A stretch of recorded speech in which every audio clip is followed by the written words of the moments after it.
Welcome to The Art of Growth. This is Jim Zartman, and Joel Hubbard and I are continuing this topic we're talking about with meaningful work. And both of those words are incredibly important to the concept. One being meaningful, and one being the effort you put into something that you find valuable. And so last week we were talking about the meaning of life. And today we're going to talk about a qualifier that truly determines whether or not we will find something meaningful. But before we get into that, you can go to theartofgrowth.org to sign up for our newsletter. There's a few days left to sign up for the next round of certification that starts this week. We have free Enneagram tests and instincts tests on theartofgrowth.org. And that's also the place to reach out if you would like us to do some training, some consulting with your organization around communication, conflict, and personality. But for now, let's go ahead and jump in with today's episode. 2 episodes ago, we started talking about why we're going to be talking about meaningful work over this coming season of life and how identity is connected to meaning. Last week, we told you the meaning of life. So if you didn't listen to that, we solved the meaning of life. We told you what the meaning of life is, which is great.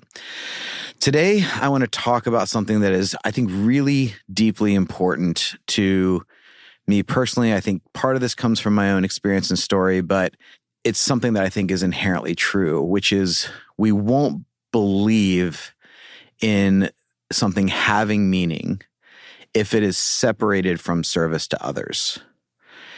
There is something about being in service to others, doing things for others that we think is beneficial to them, that gives us a deep sense of meaning. Yeah, there's something we said a couple of episodes ago, where you cannot divorce your identity, your sense of identity from purpose or from service to others, the thing that you contribute.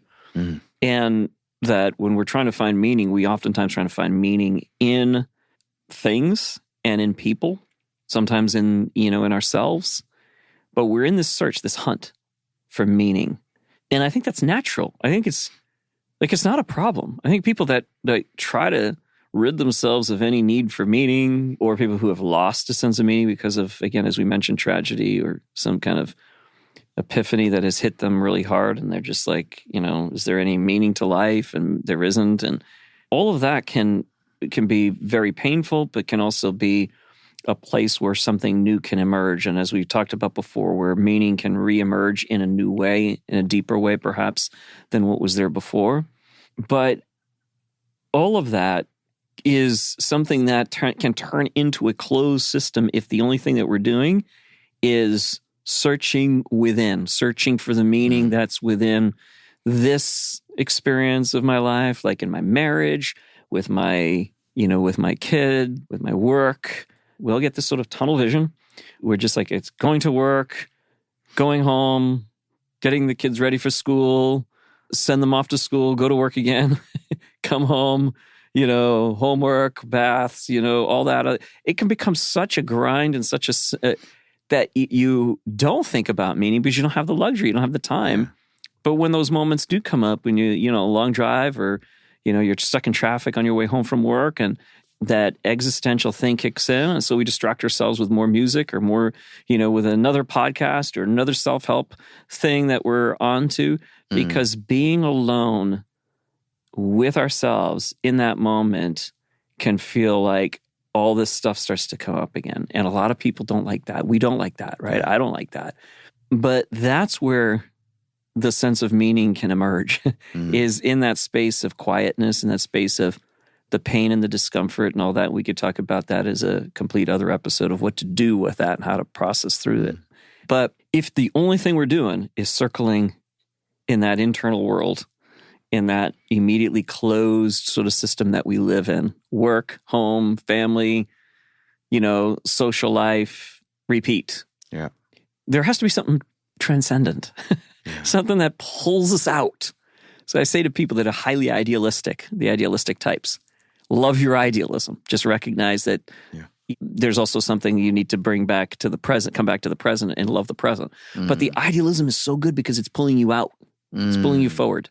Mm. And we need both. We need that sense of I'm here to do something for the greater whatever, the greater world, for others, in service to them.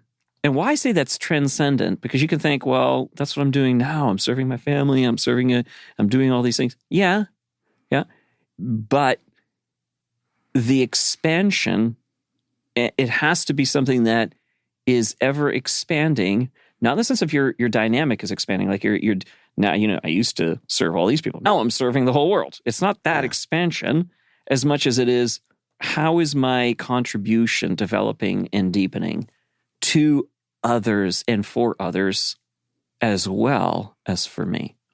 And I think that when we're doing that pull outward towards the mission, the purpose, the thing I'm here to do in this world to make it a better place, to give an impact, plus the return back to, and who am I and how am I taking care of my own internal world and dealing with my own crap as it comes up on a long drive home when I'm stuck in traffic and I want to distract myself with a podcast or with with music. Something stimulating. It's like, that's the stuff that helps us when we're able to do both, to continue to deepen our contribution, to have it have more meaning and impact. If you're a parent, your interaction with your kids, if it's just about getting these things done, getting them to do their homework, getting them to take a bath, getting them, right? And you're avoiding the internal ick and, by listening to music, by distracting yourself. And that's sort of the world you're just living this system out, you're living this way. Well, what happens is your contribution to your kids, your contribution to your family, your contribution to yourself diminishes.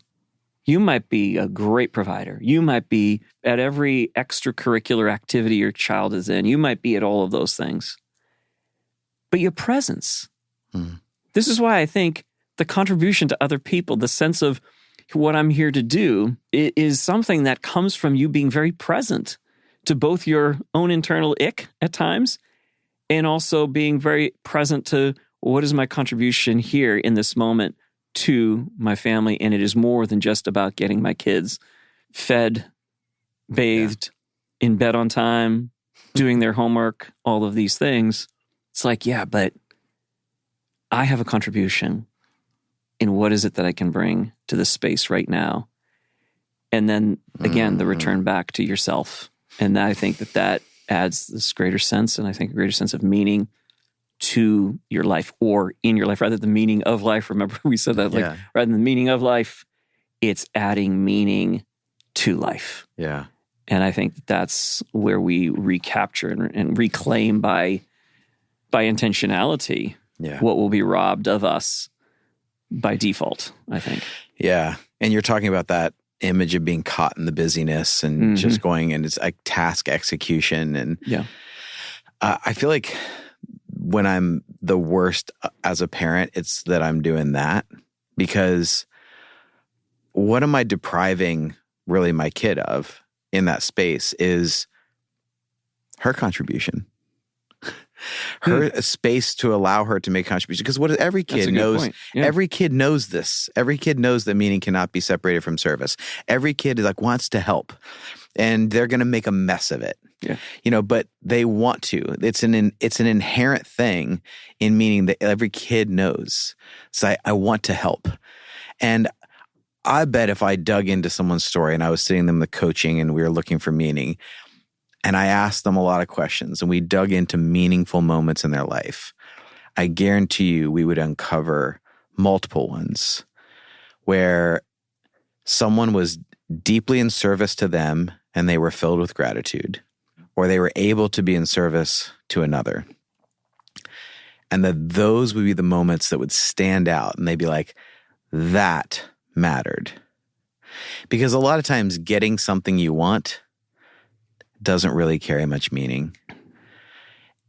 It does like a temporary hit, maybe a temporary buzz, but the lasting meaning, the moments that you feel like, that says something about who I am in a good way. Well, I think you're pointing to something really profound, because there's a contribution that is both, like when we're doing serving and serving and serving and serving, and this is part of the dynamic we've discussed before, the savior-victim contrast, and how the dichotomy really, because that exists that way in real life, is that those who only save and are only always serving and doing for others are often incapable of receiving from others. Mm-hmm. And those who are used to receiving, because they distrust their own capacity. Really good. Right? And so either direction, we're really stuck without a greater sense of meaning. Because if your meaning's derived from I do for everybody else, well, it gets thinner and thinner and thinner. Yeah. That sense of depth of connection gets thinner. So that's why it's so interwoven between connection to the world, connection to yourself, meaning in life. It's also deeply connected to each other that you oftentimes can't have one without the other. So all that to say, I think that the connection between yourself and other people, like you're describing, your kids want to do something, they want to serve.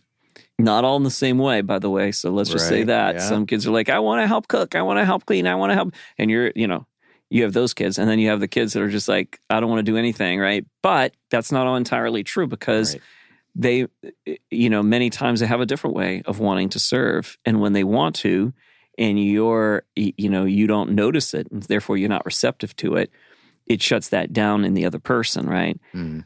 But I do find that when I'm receptive to when someone wants to do something and serve, or in a conversation when someone says something, and I allow myself to be impacted by what they are saying. Yeah. And then I respond with some measure of like a reciprocal, like not I'm going to impact you now, but like a thank you, that was impactful. Good point. I hadn't thought about it that way. Thank you. And we have this back and forth kind of experience. One of the things I've said is, I don't know that we find the thing that we're looking for, but we don't have its absence.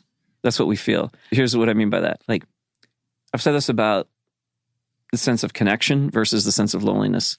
Mm. I don't know that I would say I feel deeply connected. Sometimes I do. But oftentimes it's that I don't feel lonely. It's more of that I notice that I'm not feeling lonely. Mm. There are rich moments of feeling connection. I love those. But I think that the daily habits that provide that sense of connection are not necessarily, I feel so connected all the time. It's more of, I don't feel that sense of loneliness. I feel less of that. So I think it's more of like a continuum of going all the way to the extreme of feeling deeply connected to feeling very lonely. Mm. But oftentimes in the middle of that is where we're going to live. And, you're wanting to skew more certainly towards connection.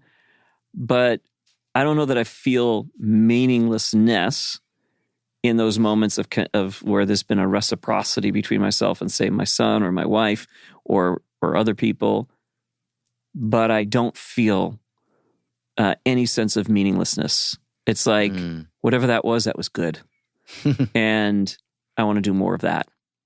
I have noticed that for me, I'm not looking necessarily for chasing the sense of meaning. Yeah. I'm chasing the sense of connection. It's not that. It's more of like, when I do this, I don't sense the lack. Yeah. I don't sense that hunger. It's not driving me anymore. Right. I'm at peace. I'm at rest. I can be. But I think that's a very important point you make. Receptivity, the ability to take in the contribution of people around you, I think helps to establish that they have a sense of contribution to the greater, right? So their meaning builds. And what's really interesting as a human society, we're very much like a beehive, is that if I help you get a sense of meaning because I received your contribution, what does that do for me, the one who was receptive? Yeah. Right? I feel like I gave you a sense of meaning. Yeah, for sure. It's not like I feel bereft of meaning at that point. Right. It's like, wow, I can almost vicariously experience that same sense through you, that you now have a sense of meaning. That feels good. I guess I have a sense of meaning because I gave you a sense of meaning. It's like, it's just real, right? So there's this exchange that takes place. Yeah, and it's so funny how we don't want to inconvenience each other. There was a Instagram survey that we put out that we asked, what's the hardest thing to say? Like, I love you, I'm sorry, I need help, or I was wrong. And the I need help was like far away the winner. And I thought it would just be for certain types, or it would be like a more equal percentage, but it wasn't. It was far away. Yeah. And yet, how honored do we feel when someone asks for our help? I had a friend who I was here yesterday, and she called me. She broke a guitar string and she tried to fix it, and she broke the new one and was asking for help, but felt like she was inconveniencing me. But I'm like so excited that she's like exploring this hobby and she's taking time. Like, she's a doctor, she's busy. So like her taking the time to do this for herself, I think is meaningful. And so that I can actually make a contribution to this, I feel so like honored by that. And yet so often we feel like we're inconveniencing each other. And I do think this is a really countercultural thing to do, which is to ask for help and to just offer it, to be reaching out to people. Because there's certainly something about this isolation. We have increased isolation. And I think the increased isolation is leading to this meaning crisis that you've been exploring a lot more than I have. But I just heard a story this week about, I didn't know this, that Japan recently established a minister of loneliness. Yes, I'd heard about that. Yeah, I had not. I heard about it just this week because of the loneliness epidemic in Japan. Crazy. So apparently like 38% of people live alone. And the story was about this guy was let go from his job because they called him a do-nothing. He wasn't doing enough. And he said, I wonder if there's a market for someone who does nothing. And so he is rented out his time for people to hire him just to like go run errands with them or sit at a table with them so they're less lonely. But he'll just sit silently. And if you ask him a question, he'll just answer simply and then move on. But it's just like he literally has made a job for himself out of just making people feel less lonely by just being there. Yeah. Just being present. Yeah. And I thought that was so interesting. But yeah, so I'd be curious about your thoughts on this whole like isolation and the meaning crisis. Well, yeah. Well, isolation, there's a number of factors where meaning, you think meaning is something that happens oftentimes in the cross between your own sense of who am I and what do I love to put out into the world when I'm really in a good place, the thing that I love to put out, and then other people really like that and are served by it. Well, there's no greater sense of, I think, meaning than actually contributing something that comes from a place of love. That's the key. That's the key for me. It can't be a thing where you're like, well, I made a product that people like to buy. Yeah. And I figured it out. And so I made a product. And there's excitement about that because you've hacked a system. And so that appeals to maybe your strategy, your strategic mind, and that's fulfilling. Sure. And that's wonderful. And I celebrate that because that's a part of you as well. Like you enjoy the strategy piece of it. But let's go deeper. The thing that you genuinely love that comes from a place of vulnerability. Right? You must feel scared when you're doing it. Otherwise, you're not doing it right. If you feel like, oh, I got this thing.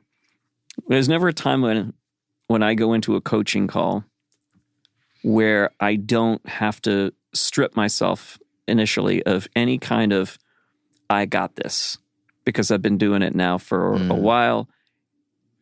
I come in there with genuine, like, how can I bare my soul? Not my stuff, but be authentically present with open heart, which is a place of vulnerability for all of us. Yeah. But when you live from an open-hearted standpoint, and that's the thing that and it results in you putting something good out into the world, the thing that is yours to put out into the world. And the world responds with like, yeah, we love that. That's what we want. That cross-section between those two, I think that's where we find meaning. So you can imagine if you don't have that opportunity because you're alone, that's the greatest problem ever. More so than anything else, more so than sustenance. I mean, obviously, if you're without food and water and shelter, that's priority, A1 priority, right? But once you get past, and it's pretty quick, once you get past that, for most people, it immediately goes to, how do I feel a sense of contribution and meaning and so on? And if you don't, what happens? Well, you can, and this has been true and studies have been done, certainly in Canada, I know about, on recidivism and addiction and recidivism. And what they find is people that do oftentimes fall back into addiction, prolonged addiction, is because they didn't have anything to contribute. They didn't go into doing something, becoming a sponsor, let's say, helping other people in a meaningful way, discovering their own sense of contribution. And if they don't early on, that's the key. It's not like you have to get completely clean and be all better and then you can help. Then you can help. No. It's like once that initial, off, like you get, that's what I'm saying. It's very quick from survival to then being able to have some kind of contribution. Super good. It provides a sense of meaning, which is important as an antidote to the disease of oftentimes of addiction and so on. And I'm not saying, by the way, that you cure addiction by having meaning, but you certainly have a lot less of that pull towards those things, because I do believe that a lot of our addictions are the cure for a deeper problem, and the deeper problem most 100%. Oftentimes has to do with our sense of contribution in the world. And connection. So that's the other thing is, what is it said, that the opposite of addiction is connection. Well, what have we been talking about? Identity, community, purpose. You reshape the identity through that community and that purpose when what that individual is struggling with is addiction. Yeah. Like that creating contribution to others. Like this, we're talking about meaning and service, being in service to others, even when you yourself are hurting, is a part of your healing. Yes, absolutely. And it's part of your contribution. Yeah.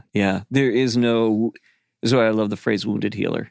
You can't become healed or adequate before you can contribute. You contribute while you're still feeling inadequate, while you're still feeling wounded. Yeah. People think, well, I've got to get, through this painful trauma that, I experienced when I was younger. And the entire time they're focused on healing the trauma. And it's like, there's a part of your life, there's a part that I think is important to do for sure. Yeah. But then after that, you really have to discern, like, I'm not making any progress here. Right. And when I'm not making any progress, maybe it's because it's my time to become the wounded healer now, to start doing something that is from a place of wholeness, or a place from not necessarily wholeness, but to begin to live out like you're adequate, you're whole enough to begin to start to also serve other people. And I think that then helps you to heal even more, for sure. Yeah. Yeah. Well, I'm glad you brought that up. That's one of the reasons I wanted to talk about the link between meaning and service, is because for some, I'm seeing this pattern where I'm withdrawing from a purpose or a meaning or pursuing that, and I'm withdrawing from kind of any kind of community so that I can heal, get better, and then I'll go and do those things. Yeah. But they are not, you can't. It's really, really difficult to heal as an individual if you are in isolation, if you are pulled back from trying to do something that is of service to others, trying to be in some kind of a community, in some kind of a network of relationships. Yeah. Because meaning and purpose is both created and discovered, it cannot happen in isolation, and neither can healing. No. And so if you want to really heal, making a contribution that you think is meaningful is a incredibly important aspect of that. Yeah, and you will be triggered, and you will be hurt. And I think that that's part of the thing that's hard for all of us, because we don't want that to happen again, right? We pull away because, we got wounded. When we say that whatever's true is true in almost every area of life, so what's true biologically is also true psychologically oftentimes. So think about you get an injury. There's a period of time in which you're supposed to isolate, meaning you're not using that joint, that it's muscle. It's got supports. It's isolated. It's not being used. Right. It's like you're not going to do anything. You're not going to be exercising. You're not going to. Okay, great. That's important. And then there's a period of time in which if you do not start moving that thing, you are going to be more susceptible to injury. Yep. And your healing slows down a lot to almost, and in many cases stops. Psychologically, you have to do that. It's part of the process of healing is, I have to be wounded? Are you kidding me? Right? There's a guy that I knew to our club, and he's but an old racquetball player, and he's had his entire shoulder replaced. And it's like, when I stretch it back here, it hurts. And it's like, yep. but you're supposed to. Yeah. And so it's great that you've learned how to play lefty, right? But you're going to have to play righty, and you're going to have to start making it hurt in order for it to continue to get to the next threshold of growth and development. So not too much pain. Not too much pain. I think this is something I went and saw someone had a recent tear in the shoulder from jiu-jitsu. And he's like, well, what you want to do is you want to keep movement in it to keep blood flow. And you should keep your pain between like a 1 and a 3. Don't go up to a 5 or above at this point. Trying to keep it consistent. Yes, it's going to hurt, but keep the pain low. And I thought he was like really emphasizing that was the point, that you're still keeping things moving. Yeah. That you're still using it. Yeah. And that you are still in motion without creating too much pain so that you can still function. And I thought that was a really great very wise picture of it. And, 3 weeks later, that was pretty much back. Yeah. Because I really took that to heart and really tried to focus on that like 3 times a day. Yeah. It's key. So for all of us who have experienced, and every person I have ever met and coached has had some kind of trauma in life, and and so I encourage you, some people are deniers of the trauma, and other people's feel completely incapacitated and imprisoned by the trauma. Yeah. So you get extremes. For some, they ignore it as part of their identity. Yeah. And for some, it becomes their identity. Yeah. Yeah. So, and I encourage all of us, like, look, we're all on this journey, and there's a way for us to move through the trauma, and for it to become part of the story of our contribution to the world. Like, it is not an accidental that is some kind of thing you have to get through so that you could do. No. It is part of your contribution. And that's what's beautiful about life, is that every single thing that comes into your life, every struggle, every challenge, is an opportunity for greater transformation and greater growth. And when you do that, it becomes part of your gift to the world. And so your gift deepens. It gets more powerful. It gets more effective. You are in greater service. You are. And establishing and creating and experiencing greater meaning. Absolutely. That's this road. Yeah. Thank you so much for listening and being with us on this journey. We are very excited to share it. We have a book coming out very soon. So if you subscribe to our newsletter, you will get the information on that release. And that book is about the instincts and understanding yourself through that lens, but also looking at your work team through that lens. The best way to support the show is to leave us a review on iTunes or Spotify, and to share this episode with someone. You can follow us on Instagram at just Art of Growth, but please reach out to us at theartofgrowth.org if you have any questions. But we are so thankful you are along for this ride, and may this year be a year you lean more into your purpose and you expand the expectation of what that could look like. And if you've put yourself in any narrow boxes of what your contribution could look like, may this be the year you break out of it and expand what you think that could mean, what that could look like, and the impact that could have. Grace and growth, my friends.